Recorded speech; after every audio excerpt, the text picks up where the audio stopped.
proclaiming God's matchless grace and the blessed hope. This is Adventist World Radio, 88.5 FM.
Imbag nga bigat kita tayo amin kakabsat, may isa nga nagasat na pintas nga barumanin nga bigat itinted ni Apo Diyos kada tayo.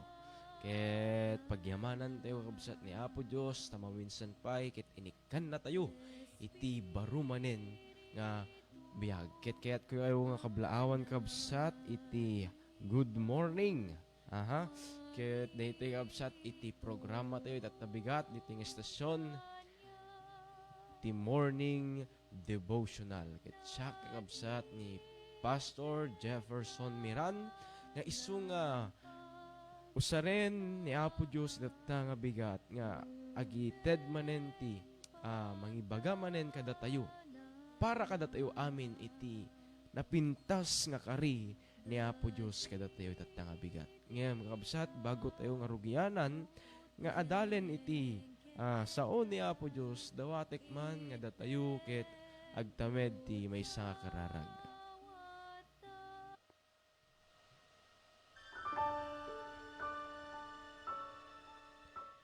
Managayat a Diyos sa dilangit Apo. Iti nang ted tibiyag, iti paggapuanen tibiyag, iti pakasarakan tibiyag nga waning gana. O Diyos, kas talaunay manen nga kayat mi nga ibkas ti panagyaman ken panagdayaw mi ken ka. Tamaminsan pa'y Apo, inikan na kami manen iti baro nga biyag. Garod, ti panagrugi mi Apo nga obraan iti trabaho mi tatabigat bago mi Apo mangeg dagiti na dumaduma nga damag itat nga bigat o Diyos kayat mi man nga umuna kuma nga madengeg iti damag nga gapuken ka. Ket dawatek Apo nga sikakadit makiadda kada kami ti amin nga dingdingeg o Diyos ti Espiritu Santo man kayat makiadda kan kuada. Sika Apo ti makitungtong kada kami tat nga bigat. Maluktan dagiti panunot puso ken matami ket makita mi Apo iti pintas tagserserbiken ka. O Diyos, ikan na kami ti panakaawat tapno ti kasta maawatan mi kasta launay iti saum itat nga bigat. Karod o Diyos, kahit may alanda iti nga gundaway tapno ti kasta maminsan pa'y makadengeg kami ken ka, makapidot kami ti adal ken ka. Ket tinagan mo kat may daydayaw Apo. Amen ito'y dawatek, dinasampit nga nagan niya po Jesus. Amen.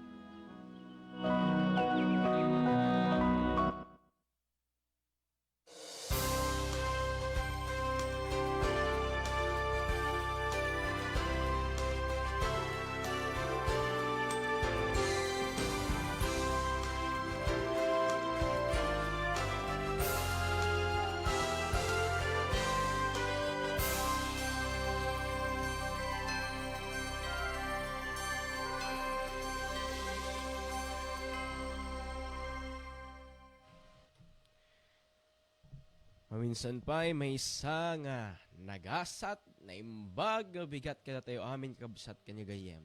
Kaya't nagsayat launay ni Apo Diyos saya kabsat inikan na tayo manen iti baro nga biyag, especially daytoy nga oras. Tapno tigas takit makangeg tayo manen dagiti nasantuan nga sursuro ni Apo Jesus. Ket garud nga kabsat, rugyanan tayo at yung nga devotional tayo itatang nga bigat iso ikararag yung may kabsat nga habang dingdingeg tayo ket ni Apo Dios kumaiti makitungtungtong kada tayo. Itatang nga bigat kakabsat ket kaya't kuman ibingay.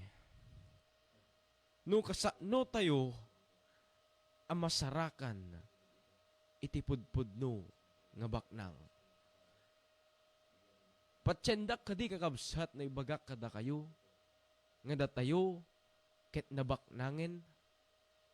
Amoy kakabsat, kastalaunay iti trabaho, tarigagay, dagiti tattao, itatangal daw, apay. Tapos ti kasta kakabsat, ket madanda ti adu nga kwarta, madanda iti dakkel nga balay, madanda dagiti napipintas nga lugan. Kasta laon ay kapsat ti obrayan datap ti kasta agbalinda nga nabaknang. Kakabsat, itatang nga bigat. Niya po Diyos kaya't nga ibaga kada tayo. Nga natayo kaya't naaramid nga nabaknang. Kasano? Kaduandak kaday kakabsat nga luktan. Iti surat ni Apostol Pablo, iti may kadwa a Korinto, 8, versikulo 9. Dito basay kakabsat iti English kunana. For you know the grace of our Lord Jesus Christ, that though He was rich, yet for your sakes He became poor, that you, through His poverty, might become rich. Amoy kakabsat, nagrigat iti aramiden iti tumulong iti maysa nga tao tapno kasta isu na kumakit agbalin nga nabaknang. Kasapulan tayo kakabsat iti adu nga kwarta, kasapulan tayo iti baknang tapno ti kasta kakabsat iti maysa nga tao agbalin met kumaysuna nga nabaknang. Ngam kakabsat nga Apostol Pablo kun kunain na ditoy kakabsat nga da iti maysa nga tao, maysa nga Dios, nga isu nga babaen ti panagrigat na kakabsat ti kinapobre na, nagbalin tayo nga nabaknang. Umuna kakabsat, emphasize ni Apostol Pablo ditoy, iti parabor ni Apo Dios.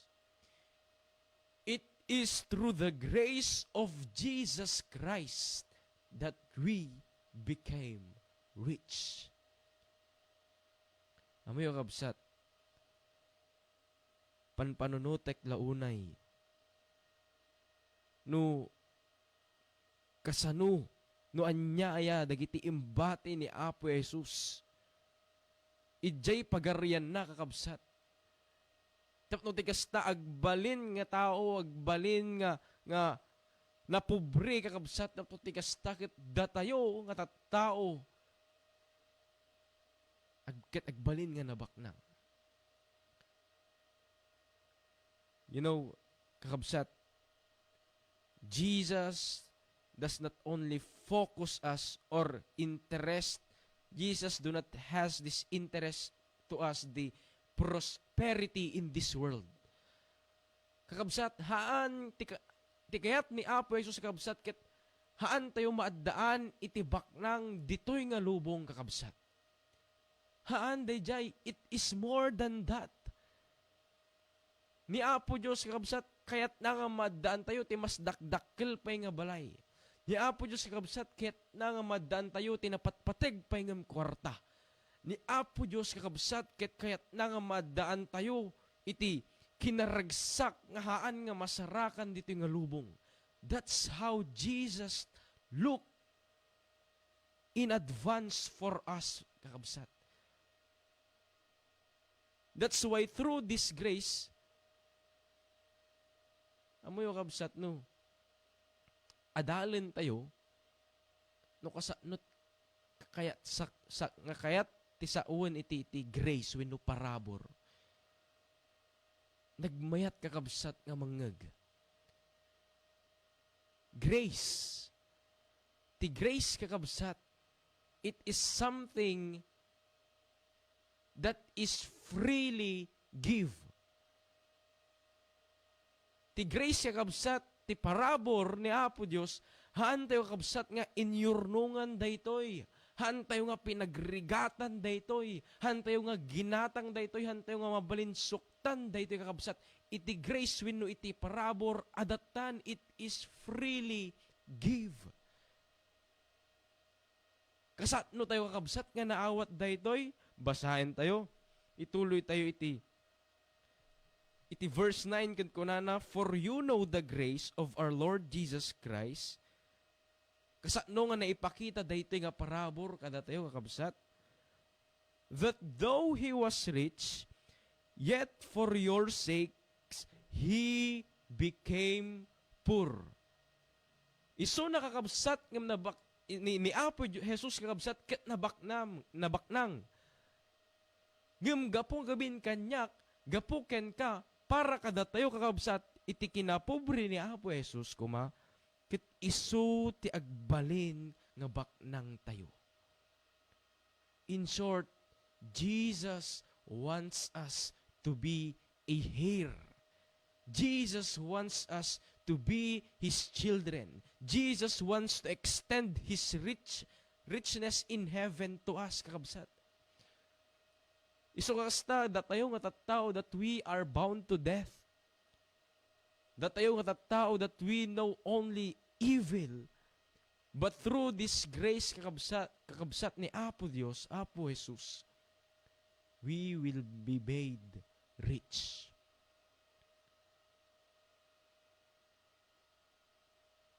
Richness in this world, kuna ni Ari Solomon, is all in vain. Walang kabuluhan. Awan kakabsat iti pategna, dagiti baknang ditoy nga lubong. Ada iti nabasak nga istorya. May isa nga lakay nga nabaknang kakabsat. Ado dagiti koleksyon na iti balitok. Amoy kakabsat iti daytoy nga lakay ket natayen.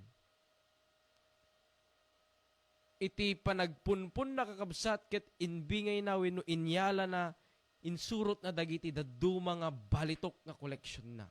Ket nagisurat kakabsat iti maysa nga note, maysa nga surat kunana dayjay, I died rich. Kunana natayak nga nabaknang. Ket inya ngayon kakabsat tinapasamak. Natay nga nabaknang. Inya garudan ti sumarno. Kakabsat, gagayem. Ulitek ni Apo Jesus, Jesus is looking beyond richness in this world. Jesus wants us to gain true richness. Dagiti pudno kakabsat nga kinabaknang. Kit babaan kakabsat iti parabor ni Apo Diyos. Babaan iti ayat ni Apo Diyos kakabsat. Haan tayo nga nagrigat, haan tayo nga pinagrigatan ti parabor ni Apo Diyos. Haan tayo pinagtrabahuan, ngem kakabsat, gapo tayo ayaten na tayo, kayat na tayo nga isalakan. Dito'y lubong nga kinapobre. Isu kasta kakabsat, umay ni Apo Jesus dito'y nagrigat, sinagaba na amin kakabsat. Kit idi na tayo ijay cross kakabsat, sapay la kumamakita tayo nga ijay nga panakalansana, ijay kakabsat maaramid tayo. Nga tattao nga nabaknang iti parabor ni Apo Diyos. Isu nakakabsat na compose, aji kanta nga amazing grace. Because the grace of God is so amazing, kakabsat. Inyalakit din. Inyalakit din nga datayo nga tattao nga nababa, tattao nga nadakas, tattao nga napupobre, kakabsat, dinanon na tayo ni Apo Jesus. Imbati na kakabsat, iti langit, imbati na ti pagarian na. Imbati na ti comfort zone na kakabsat. Imbati na dayjay kit idin umay dito yung lubong kakabsat. Nakita tayo met. Nadan isuna iti haan nga nabaknang nga naganak. Awanan isuna kakabsat iti adu nga kwarta. Ngimidjay kakabsat nga kinapobre ni Apo Jesus. Idi kakabsat isuna ket nailansay di krus datayo ket naramid nga nabaknang.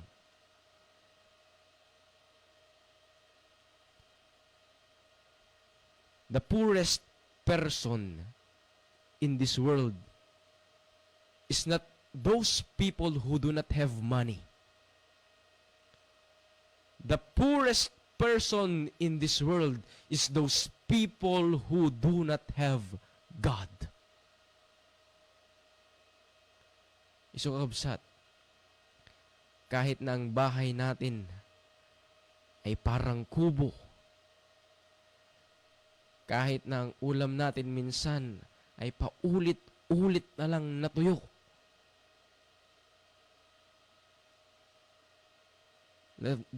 don't focus for a delicious food. Hantayo kakabsat, i-focus ti panagkita tayo, wino ti panagbiag tayo, nga madan tayo iti napintas, dakil nga balay. No! Gumaan ko ibagbaga kabsat nga dakas ti agaramid nga aramidan da gito yaan. But, let's remember, babaen ti parabor ni Apo Jesus. Right now, kakabsat tatanga, datayo ket mamatiken kwa na. Datayo ket igaman tayo dagiti karina kakabsat diti Biblia. Itat nga bigat, datayo nga mamatiken ni Apo Diyos, sumursurot ti kinalinteg ni Apo Diyos. We are made rich.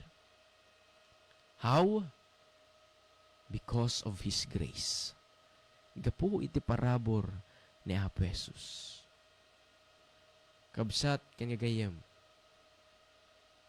Remember, you are a heir of His kingdom.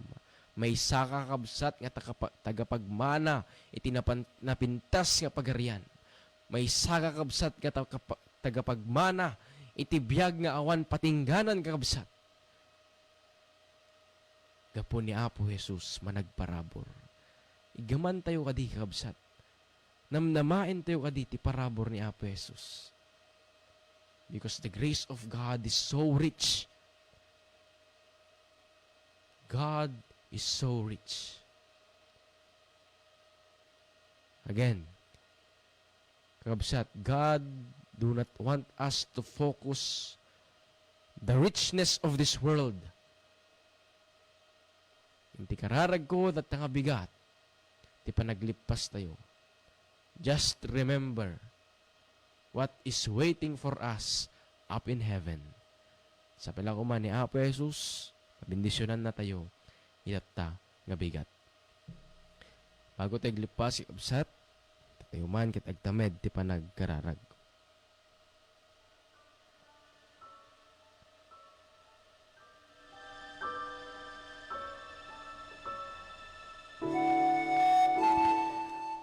Managayat, managparabor a Diyos sa dilangit.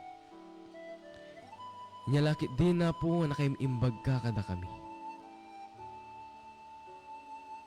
Nga dinanon na kami, O Diyos, dito'y nga daga. Inalam apo ti, estado ti panakatao. Nagbiag ka, O Diyos, nga haan, nga nabaknang dito'y nga lubong. Nga magyaman kami, O Diyos, ta iti panagrigat,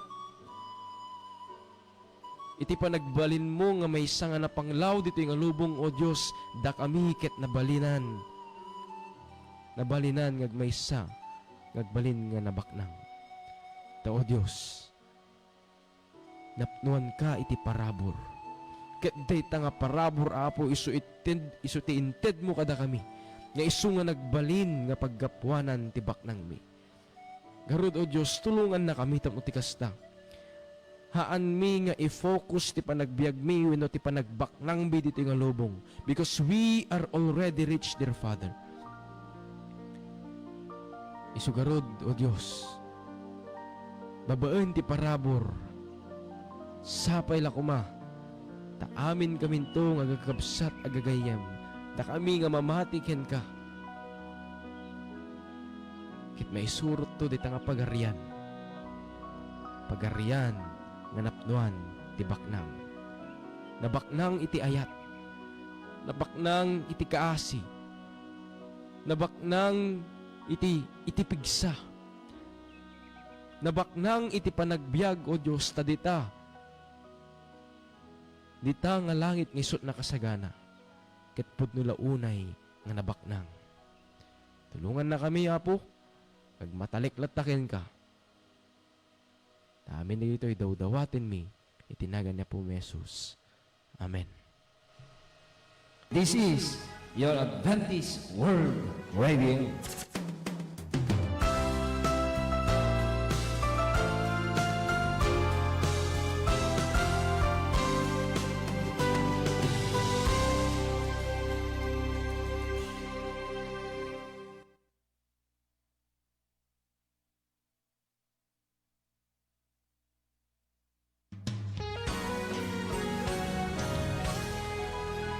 Proclaiming God's matchless grace and the blessed hope.